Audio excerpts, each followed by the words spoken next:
It all goes back to 2005 when I told God I wanted to know love. Knowing love. GI, who had ordered it, in their office wouldn't let me get past the receptionist. She said, if it was important, the doctor would call us.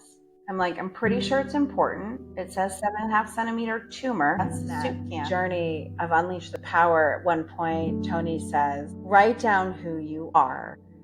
And what came to me at that time and what I've really clung to since is that I am love, I am abundance, and I am beyond imagination.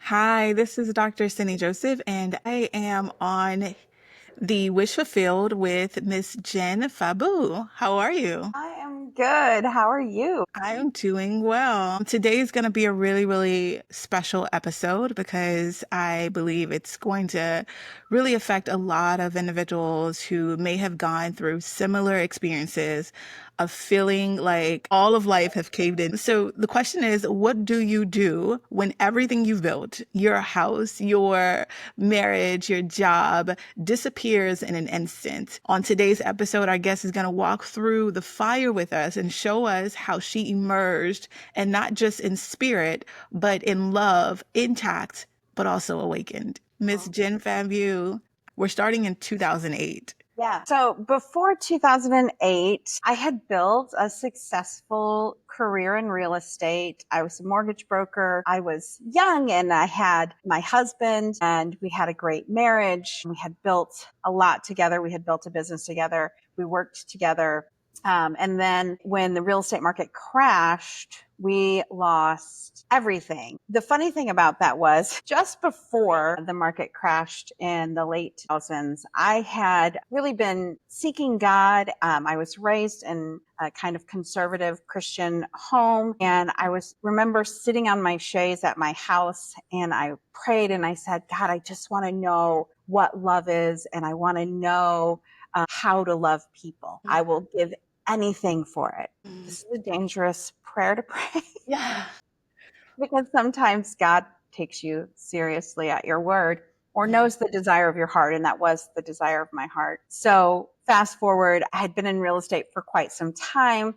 I was feeling burnt out. I really was expecting this like glorious exit from real estate into whatever the next thing was. Instead, the market crashed. And between 2000 and 2008, I lost my businesses, both my real estate and my mortgage. We lost our house. We lost our cars. And then in October of 2008, our dog, who was like our child, we had tried to have children, but we couldn't have children. So we had this dog that we'd had for 9 years, and he was basically our child. He was killed by a motorcycle outside our home. And 1 week later, my husband ended his life.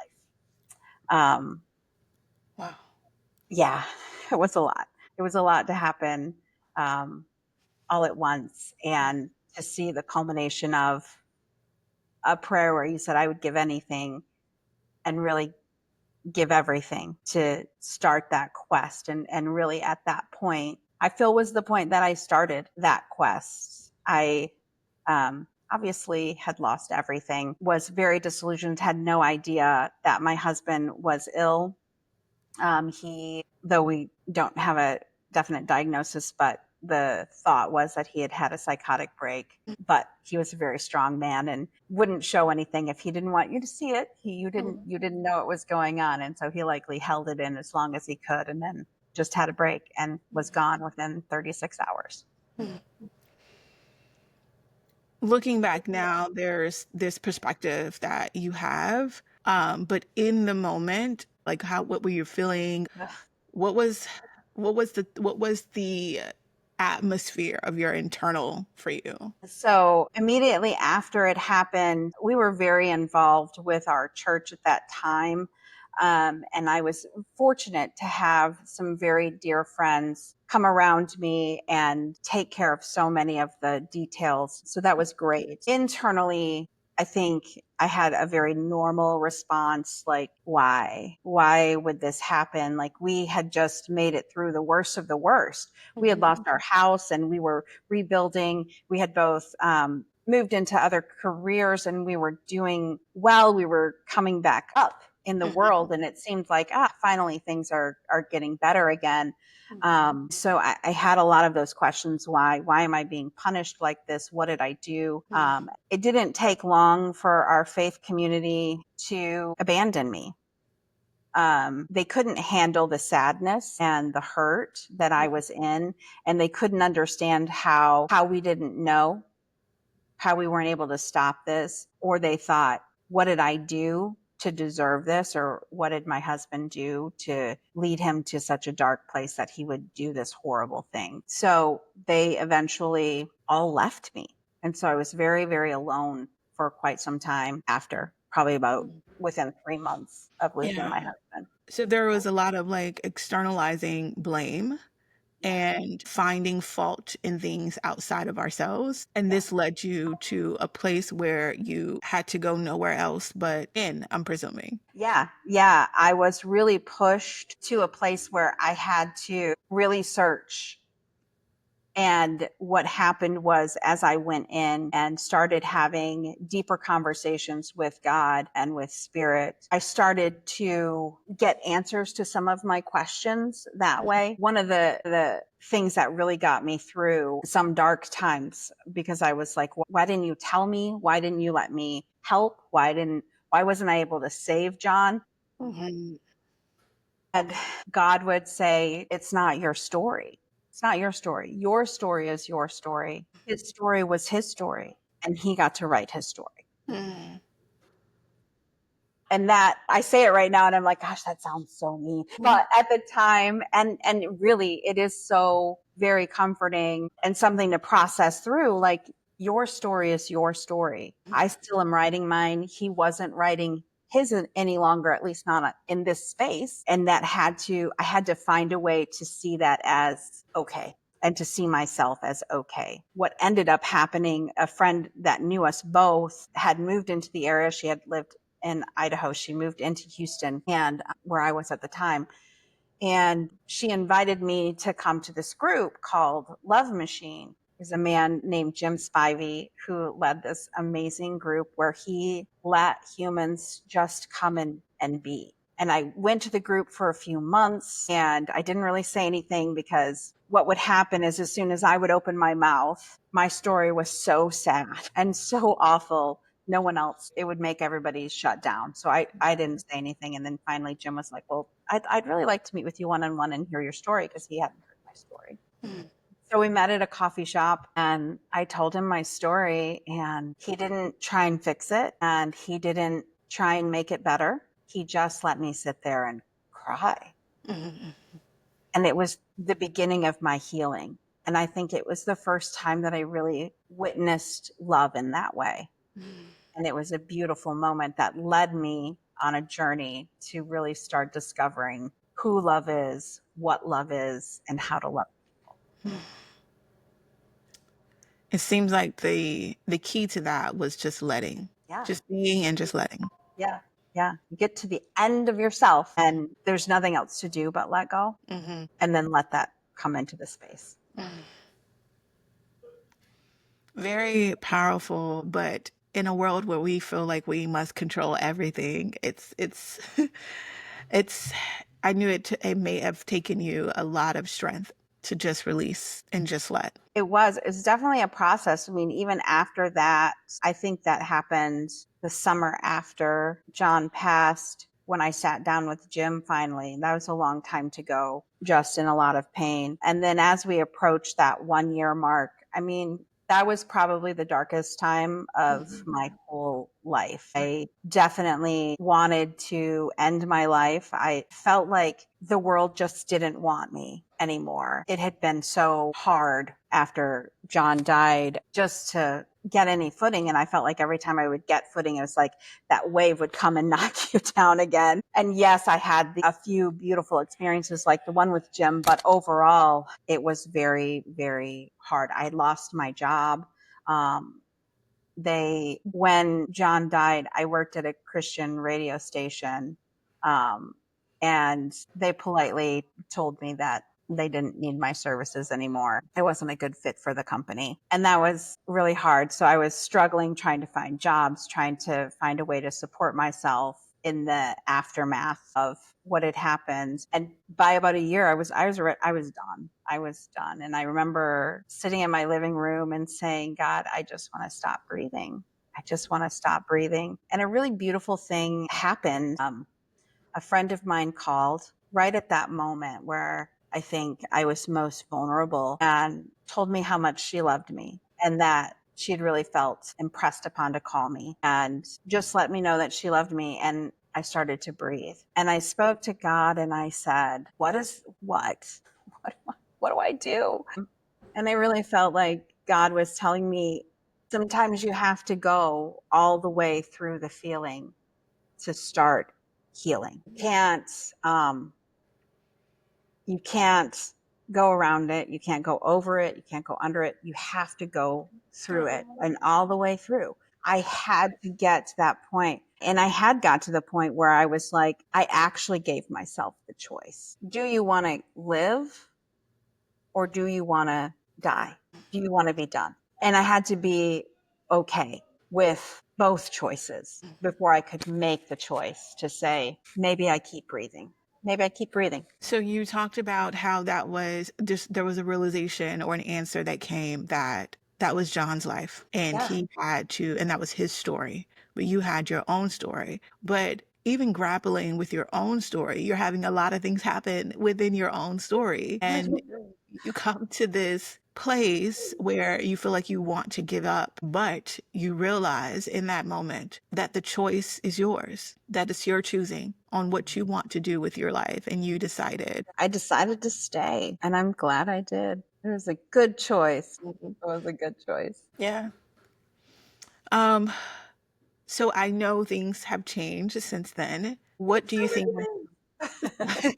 some key things that really helped to pull you up, to bring you back together again? What were some things that you think that helped So on your journey? after that point, first letting myself get and go all the way through the feeling and finding that it was my choice and that it was okay. Like you really feel it would have been okay either way that whatever I had chosen was going to be okay. I chose to live and I'm super happy that I did, but it wasn't easy after that. It's not like, oh, everything was fine after that. I still went through a lot. I ended up eventually leaving Texas and moving to Michigan.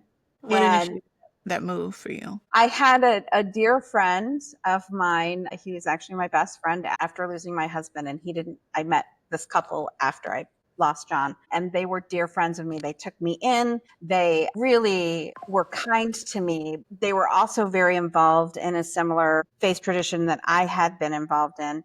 And it turns out that he was gay. And it just wasn't something that faith tradition could handle. Everybody knew that he was gay, and it was fine as long as he was trying to not be gay. But once that was killing him and he needed to make a choice to live, he left his wife or she left him and it just became a very toxic place for us. And we decided, I had a friend that lived in Michigan. I hadn't seen her since my husband had passed. She was 9 months pregnant the month that happened. So she couldn't come down. She was my best friend. And she was like, hey, why don't you come up and see me? I was like, okay, I've got this friend. So we packed everything we could in my Jeep Grand Cherokee and Mhm. drove from Houston Wow. to Lansing, Michigan. Wow. And we didn't have two nickels to rub together either. But our plan was we were going to see her for a couple of weeks and then we were going to go to Pennsylvania. We came up here to Lansing and he met somebody and I felt like I was home for the first time. Maybe ever. I just felt like I was home. And so I stayed. I ended up finding a job. I made some friends. This very lovely woman let me stay in her house one weekend. And I sat there and I just said, for the first time, I feel like since John had passed, and this was coming up on 2 years of him being gone, what do I want? What do I want in life? And for the first time, I just started writing. And I wrote probably 20 pages of, I would like for my life to be like this. I would like for my life. And I just started to want again. That was such an important piece of my puzzle for me to say, okay, you chose to live Mhm. which was great, but you're not living. So how do we re-engage actual life? And it was taking some time to listen to myself and listen to God and just start writing. And Mhm. so I wrote these beautiful things, and I ended up with a life statement at the end of it that was, I'm made to love. I'm fully equipped to create all of the things that I'm here and fulfill my purpose. I want to pause here. That was Yeah. so beautiful. First of all, we talked about you making a choice, right? Yeah. And owning the fact that the decision is yours. Now we're at a place where you are living again and engaging with life such that you are taking a vision that you have for yourself and being intentional about it and writing it down, taking Yeah. the moment, the time to lay it all out, all the things, just let your heart kind of pour out on this Yeah. piece of paper. And in therapy, we often talk about writing because it's so important. There's a level of intentionality, there is conscious thought that goes into it. You're clarifying your desires because we can have all sorts of bundled up thoughts in our heads and like, yeah, it makes sense. We're Right. barely finishing sentences, but when we write it down, it's such a powerful tool for us because now you actually are rewriting your story in that Yeah. and doing that. And taking that active participation, I think so important for us to put action to the things that are swimming around in our head, in our hearts, in Mhm. our souls. Mhm. And then you can see that change. So I had that time that was like September of 2010, and it changed everything. It changed everything. Things really started to shift and move. I found a permanent place to live, and I started dating again. which, which was super fun. Like, I got married really young. Then I was in my mid 30s. I was 36 and starting to date again. I am interested in learning about what you learned about yourself in all of this. Like, because in essence, you're going through something, you're hearing that this is his story, but now you have a story and you're Yeah. now awakening to that story. You're Yeah. realizing how much choice you have. You are deciding to live. You are engaging with life and you find yourself in a place where I love that you said it felt like home because a Yeah. lot of times we can overlook the feeling of a thing, but the feeling is like our cue into where we need to be and what we need to do. And you find yourself in a place where it resonates with your body, it Yeah. resonates with your mind. You can like feel relaxed and in a place where you lost so much. I can only imagine what a relieving feeling that is to finally feel like you're at home. Yeah. And so beyond that, you're engaging with life and you're choosing again, you're writing out a vision and you're becoming a whole new person, I'm guessing. So I'm very interested in what poured out of you, what came out of you, what did you rediscover about yourself or discovered for the first time Uh, about you? Geez, so many things. I feel like I really did in those few months become a whole new person. I just started experiencing life in a very different way. I am a singer songwriter, so I ended up meeting my next door neighbor. Came over. I would stand in my apartment and I would sing, just me and my little guitar. And there's a knock on the door one day, and I'm like, oh no, oh no, my neighbor, and he's like, was that you singing? And I was like, yeah, that was me singing. And he was like, I love your voice, and I'm also a musician. So we started going to open mic nights. And one of the things that I had written on that weekend was, I want to live life with people that want to live life with me Mm, in life. So I had this awareness that weekend that I had been following trauma and drama, and everybody was only engaged in all of my sadness, mhm, which I'm so happy that they were there to support me. But it was like, I needed to start having people be with me in life giving things. Like, mhm, and boof, I meet this cool guy and his wife, and we're going out and we're having open mic nights and singing our songs. And then we actually ended up being in a band together for several years. But it was like this engagement with, I want to start having people meet me in my life, not in these dead parts of me. So that mhm, was a huge awareness and a huge realization. And then as I took steps toward that realization and that life, it started to come around me. Uh, for a good long time, I really did dive into art, into my artistic side, into my creative side. And I was doing a lot of graphic design and taking photos and making pictures. And this was like the early 2010s. So, things like Photoshop were new, but we didn't have all of the groovy things that we have now, and certainly no AI. So I got to do all kinds of fun, creative things. I wrote a lot. I wrote a lot of poetry. I wrote a whole album and recorded it.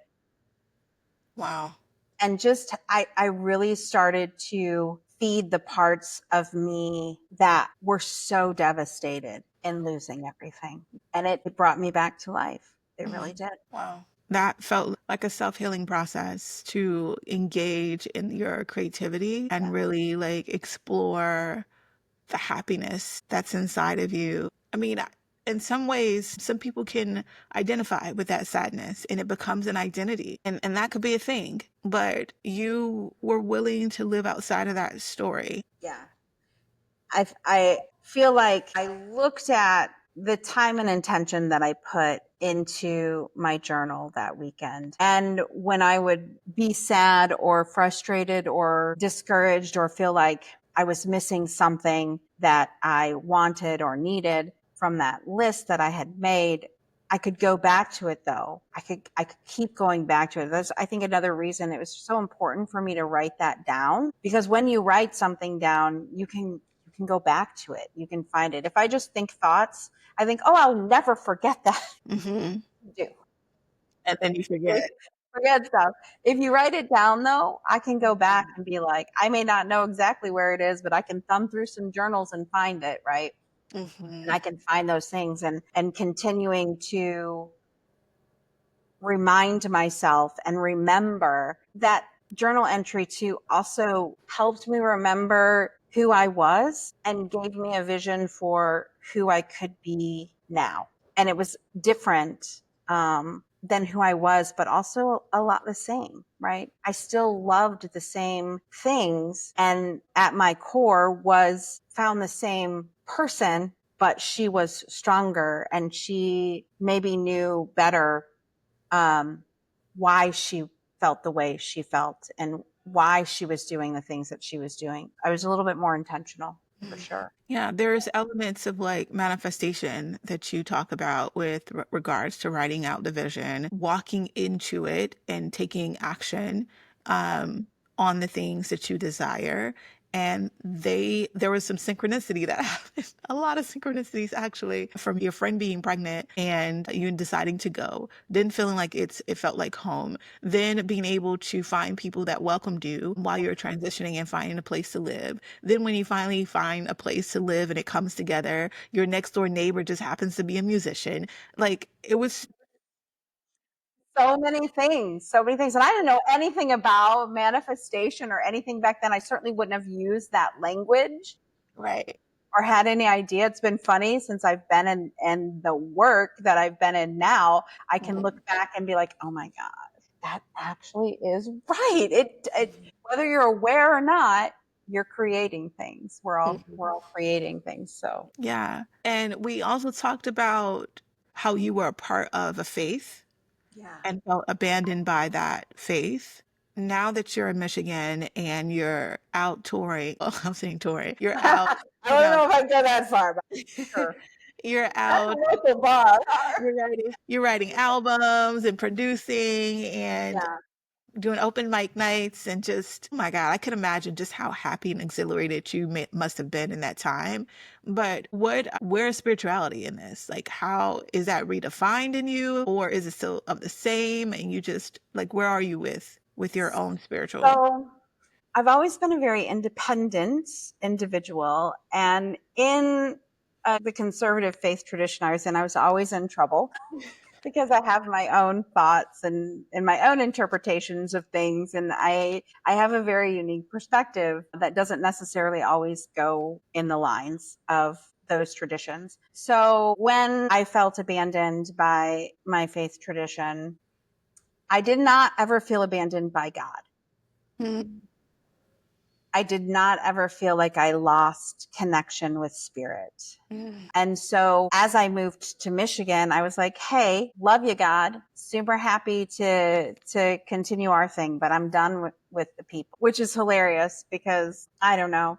God, I feel like I'm a punchline a lot of times. So what ended up happening eventually as I started to integrate into the Lansing community was I needed a job. And so I sought another job that would actually maybe pay me a livable wage. And I started applying to jobs, and I have this very highly developed theory about love and about, I've been through a lot. And so I have all of these great, and I want to do something where I get to love people. So I applied to this job, and I think it's at Michigan State University because it was in East Lansing, and it was like a campus director position. It was like campus spirituality director or something.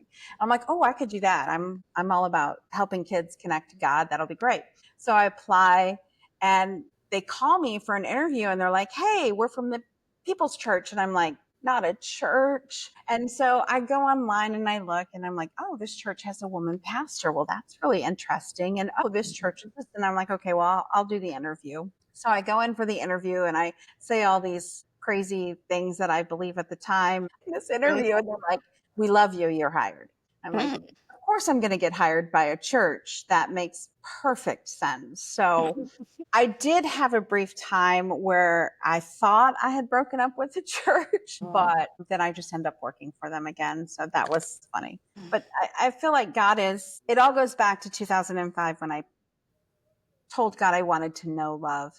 Knowing love is not unicorns and rainbows and puppy dogs and sunshine.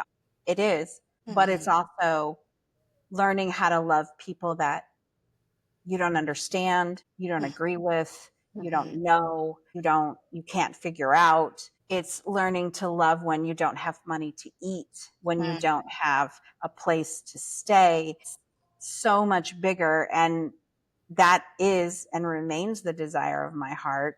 And so I'm constantly invited into situations where I'm uncomfortable at the end of the day. So it becomes more clear to you that love is truly unconditional, Yes. and it's just not all the good stuff. It's all of it. It's All of in all of it. Yeah. So you talked about your love life and feeling like this is it.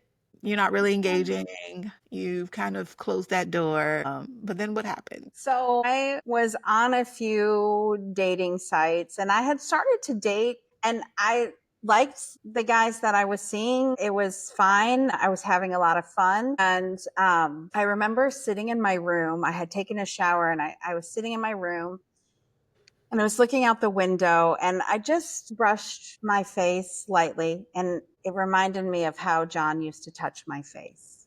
And I thought to myself, I'm never going to have that again. I'm having a great time. Yes, but I'm never going to feel that feeling again. And for people that have done any online dating, you know how that goes. And it can be really frustrating if you are intelligent and would like to engage in any kind of intellectual conversation, because it's a lot of, hey, baby, what are you wearing? Yeah. Ridiculousness. So I was frustrated with the whole thing. I got home from work one night, and I'm going on to delete my profiles because I'm just done. I'm like, whatever. Whatever. I've got enough going on. It's no big deal. And so I go on to delete my profile, and I have a message. I'm like, well, I'll look at this one last message, whatever. And it was so creative and funny. And I was like, oh, well, I whipped back a cute little, and the guy was like, hey, on your profile, you mentioned quantum physics. And I love quantum physics. And I did. And on this particular profile, it's like, what are the top 5 things on your mind? Well, at the time I had been reading all these books about the quantum field and quantum physics from a very spiritual perspective. And so that's what I put. I was like, it's on my mind all the time. I'm thinking about quantum physics. This guy's like, hey, quantum physics. I love quantum physics. And he starts writing about actual people that do quantum physics. Well, the hilarious thing was that night I had lost my wallet on the tarmac at the Detroit airport. It had all of the money that I had in the world in it.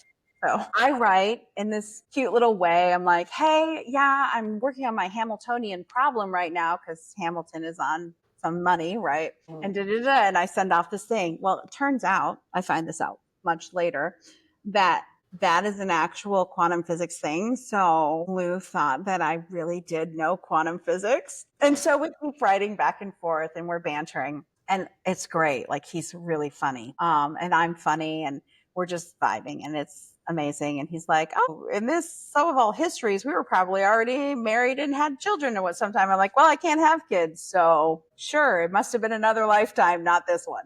We end up meeting. We meet at a coffee shop here in Lansing. And I walk in and he walks in behind me and I'm 5'5", he's 6'3", so he's super tall and he has gray hair. And I'm like, my gosh, what have I gotten myself into? And so I buy my coffee because I'm not going to let him buy my coffee. I'm going to leave in like 5 minutes of meeting this guy. We sit down and we start talking and no, he's engaging and funny. And we have this great conversation. The coffee shop closes and he's like, hey, can we go out to my car? So we go out to his car and we're sitting there and he asks if he can kiss me and he reaches over and he touches my face. Don't make me cry. Don't do that. He touches my face and I feel it. Oh, Jenn, hold up. I'm so okay, go ahead. And so he kissed me, which the kiss was lovely. But he touched my face and I ended up writing a song about it too. Yeah.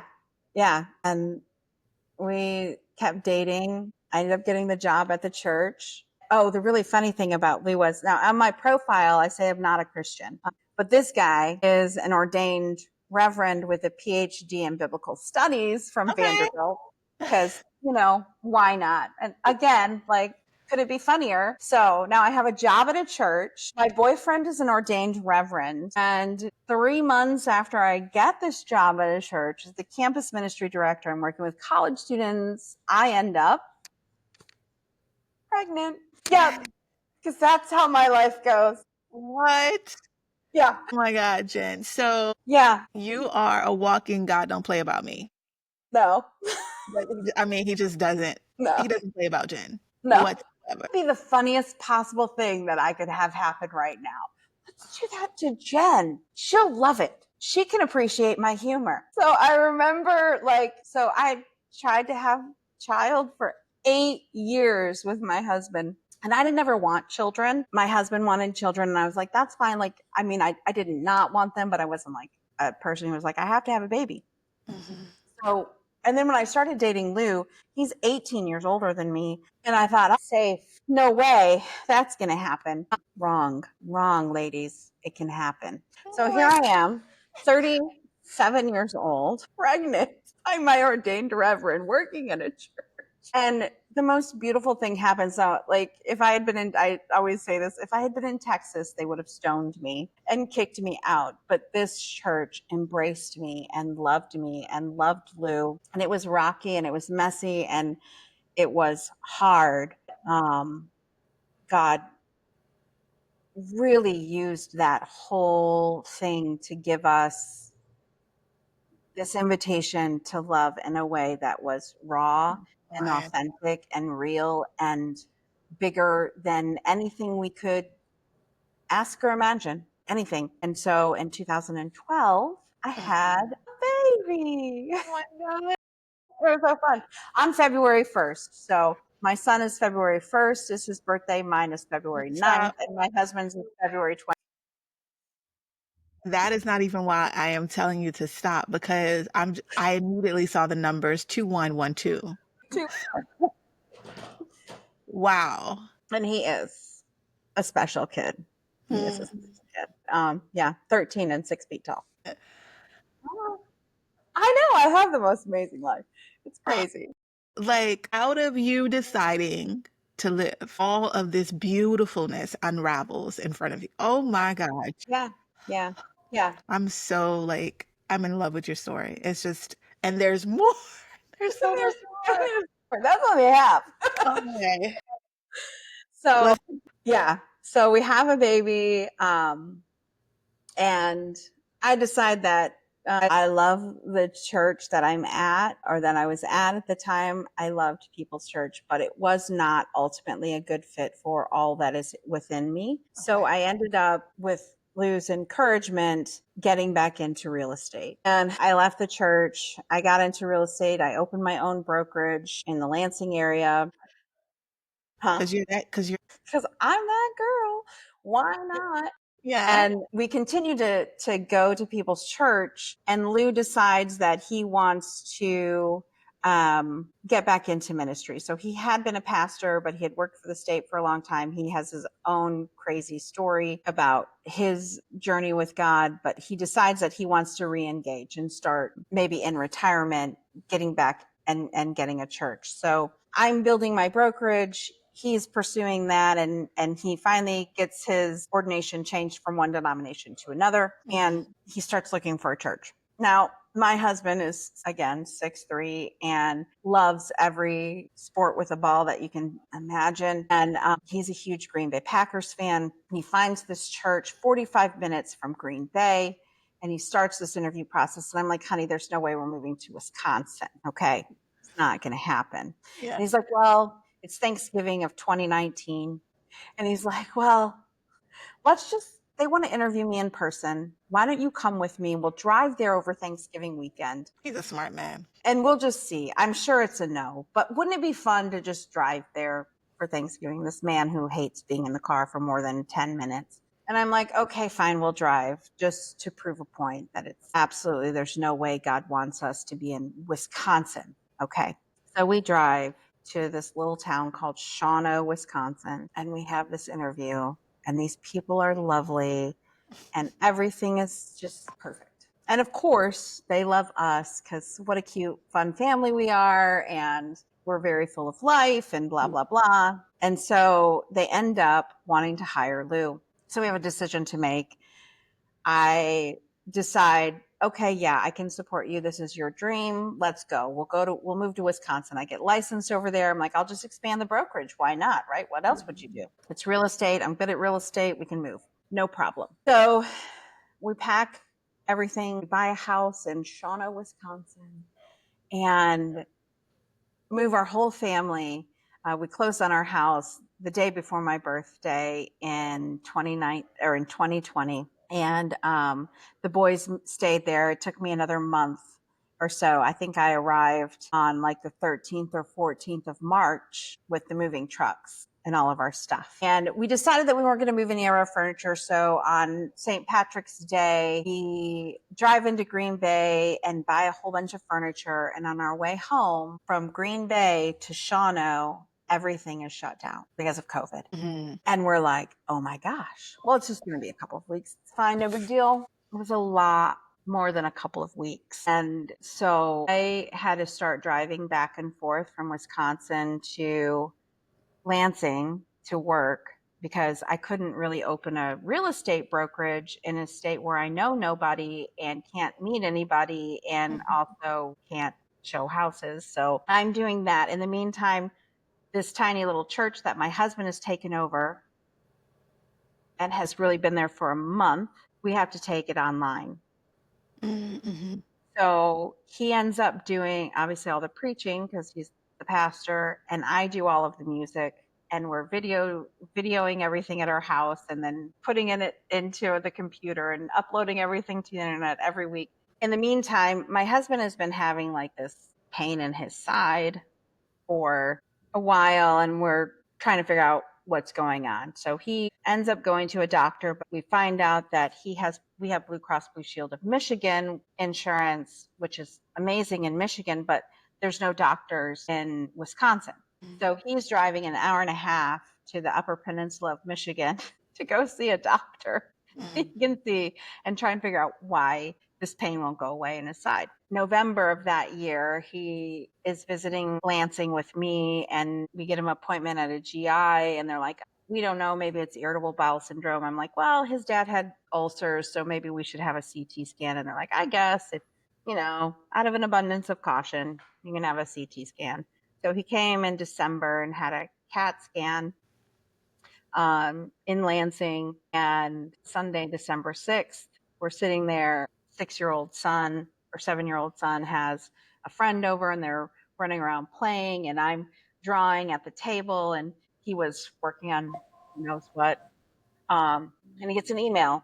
your CAT scan is in. And we're like, oh, let's look at the CAT scan. We open the CAT scan, and it says at the top, 7.5 centimeter mass in the body of the pancreas.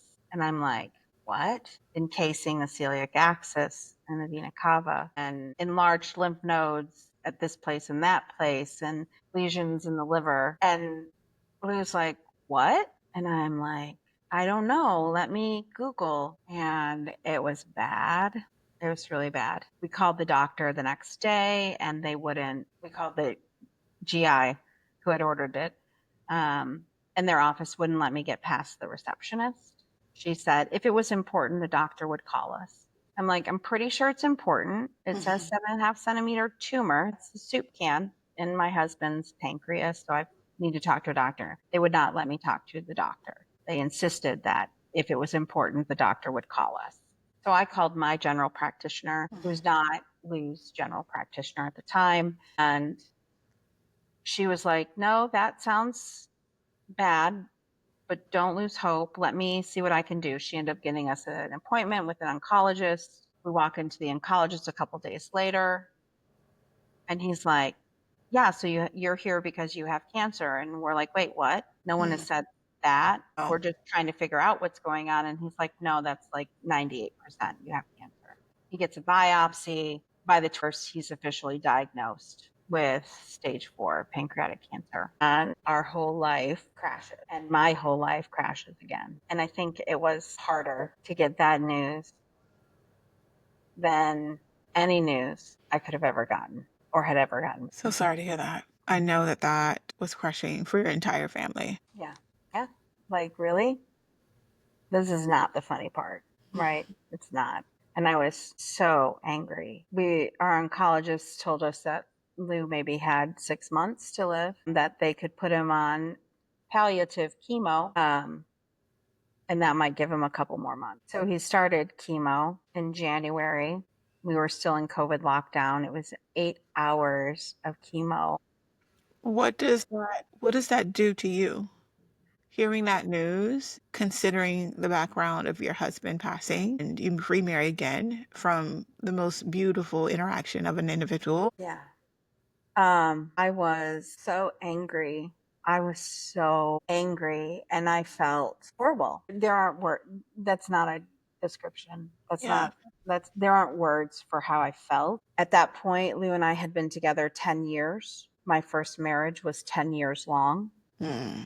I had recalled this moment in Wisconsin, the summer of 2020, where we had this big plate glass window. We bought this beautiful house to have lots of people over because we were going to be entertaining all the time because he was pastor of this church, and we had 3 acres, and it was absolutely just beautiful. The house was, the land was, and I was looking out this picture window, and this was July of 2020, and I thought, oh, look at all that we've got. And I was so happy and so content in that moment. And I didn't realize what was coming 5 months later. And the juxtaposition for me was so hard. I couldn't find myself. And we had a little dog. It was the middle of winter in Michigan, and I would walk the dog. We had this long, deep backyard, and I would walk the dog back, and I would scream and yell and weep at God. I will say, even in that, I'm happy that I've always had a very honest relationship with God. We've not pulled any punches. I haven't pulled any punches from him. So I was very raw, and I was very angry. I was very angry. I talked to my therapist like 2 times a week, and I screamed and yelled and cried a lot. And it was awful. I mean, of all of the things, pancreatic cancer is like, it's the worst. It has the smallest survival rate. It is cruel and difficult to detect until it's far too late. And that was the experience that we were having. And my husband was going through these treatments that were horrible. And this is a person who golfs and plays sports and has spent his entire life taking care of himself and has never smoked and never drank and never done a drug and never done anything. And I'm like, how is this happening to my family again? And it just felt so much worse. It just felt so much worse than anything. by May of 2021, Lou no longer had the strength to get out of the bed and had told me he was done fighting and he couldn't eat anything or drink anything anymore. He just couldn't do it. And I told him it was okay and I was ready for him to let go. And I thought that he would die. And he woke up.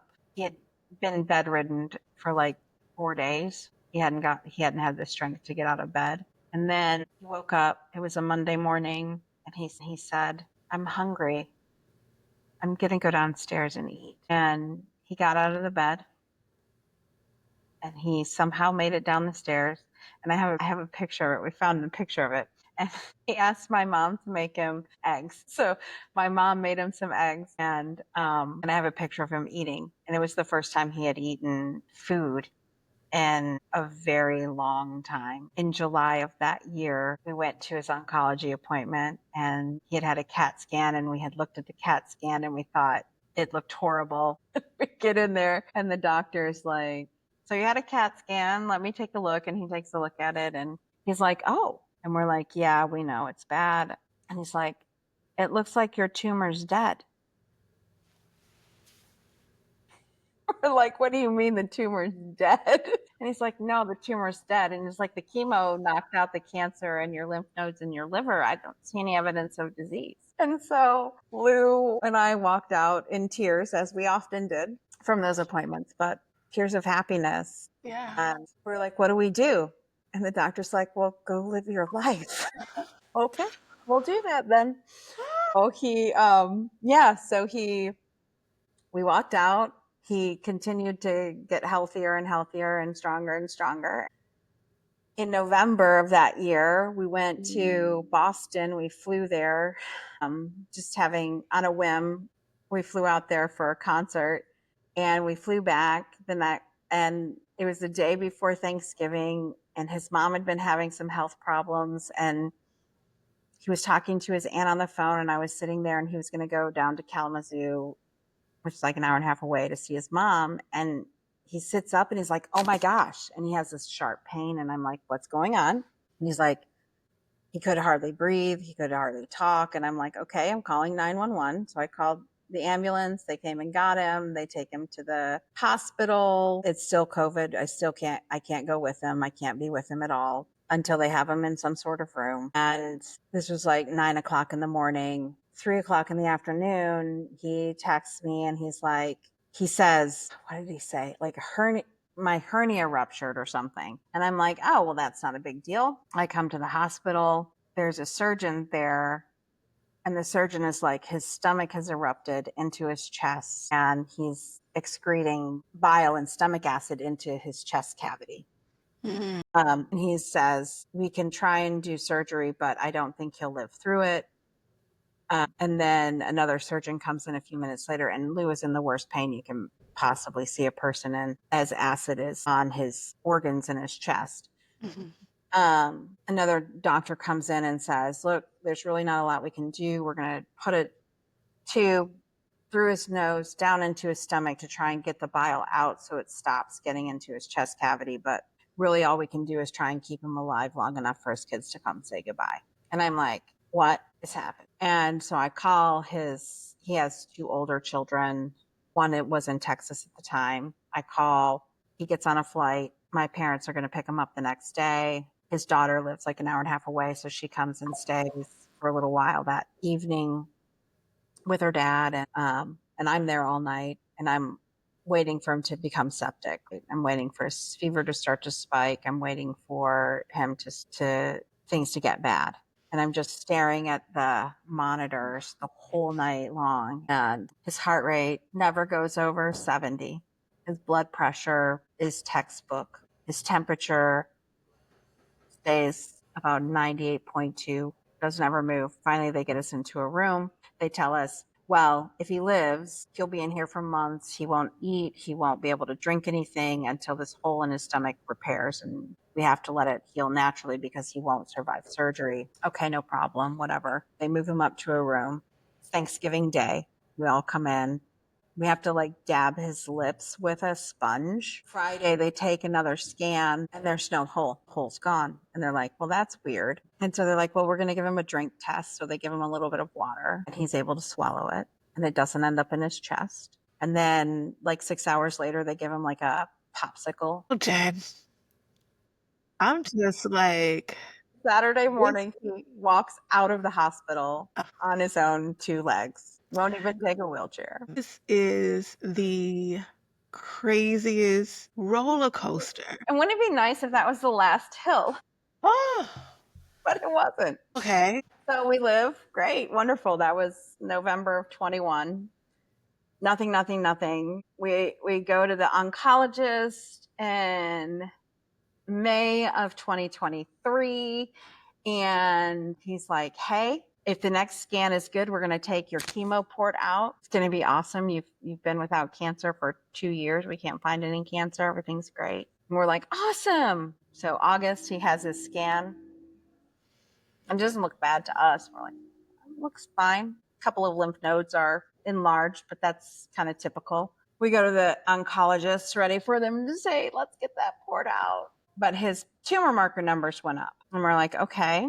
And they're like, no, it looks like the cancer's back in a different area, different lymph nodes, and then some around your pancreas. So he has a biopsy, and sure enough, in September, he's got pancreatic cancer again. Well, he can't do the same chemo because it almost killed him the last time. So they put him on a different chemo that's less effective, and in his case was not effective at all. But he had been genetic tested and was eligible to try immunotherapy. So they put him on immunotherapy in November of 23. And in July of 24, declared him in complete remission, where he's remained to this day. What was it like for you to go through these waves that you were going through at the time? It's exhausting. And what I've realized this year is that there's a toll that's taken on your body, on your mind, on your spirit, living in this constant, Yeah. what's going to happen, what's going to happen, what's going to happen. And so the first time when he got cancer, I was so angry, which is very counter to my natural state. I am very happy, very positive, very joyful, very excited, very animated human. So to hold myself in an angry, upset space for months was really difficult on me in a lot of ways. And I had to figure out a way to let that go. And I had, in May, when he was ready to give up, I had come to terms with whatever was going to happen was okay. What upset me, though, I think the most was that You I said really wanted, yeah, in May you came to in terms. May of 2021, yeah, when he was about, when I thought he was going to die. Yeah, that's I interesting. had come to terms. And then what upset me was that he was so full of life and such a happy human. And this happened in December, and our whole experience from that point on was just sad and horrible. And he didn't get to experience, like he was so sick, he didn't get to experience any. The last time there was no bucket list. And then when he sat up that day and said, I'm hungry, I'm going to go eat, from that point on, we just made sure like we jam packed so many things into that summer. We did all the things so that he would have this celebration. I was like, God, just let him have some good time in this journey. And he did. And so in November, when his stomach ruptured and I thought I was going to lose him, I kind of knew, like when they said perforated stomach, I knew that meant that fluid being in your abdominal cavity or in your chest cavity will make you sick very fast, and it's hard to recover from. And so that was likely going to be what was going to kill him, but it never happened. It just didn't happen. And then in 23, when he had his recurrence, which happens 89% of the time with pancreatic cancer, at that point, I was sad that he was sick again. So grateful because we really lived. We really lived. And he got to experience so many things. And is less than 1% chance that he lived more than 9 months. from his initial diagnosis. The statistics on 5-year survival rate for stage 4 pancreatic cancer, like nothing, right? So small. The chances of stage 4 recurrence survival is like nothing. And he's still here. So what are you going to like? For me now, I just look at the miracles. When I was going through it initially, I did get to a point, and even though I was very angry, saying, okay, God, I can't believe for him to be healed. I can't believe for some big miracle that Lou's going to live, but help me to see the miracle of the moment, see the miracle of each day. Find something that is miraculous each day. And I can't say that in those first 5 months that I did see them every day, but they were there. I know they were there. And we had a whole world holding him up and sending healing vibes and intentions and energies and prayers and like all of the things. And everybody else could carry these big hopes. I had to focus on the moment. I had to, because I couldn't carry any more than that. So this last time around, I thought, well, I don't want Lou to die, but I'm so grateful that he had all of this time to really live. And he really has. And we really have, as a family, gotten to live. And I don't think a lot of people get that chance. You don't go through the fire unscathed, No. but you do come out a totally different woman. Who are you now?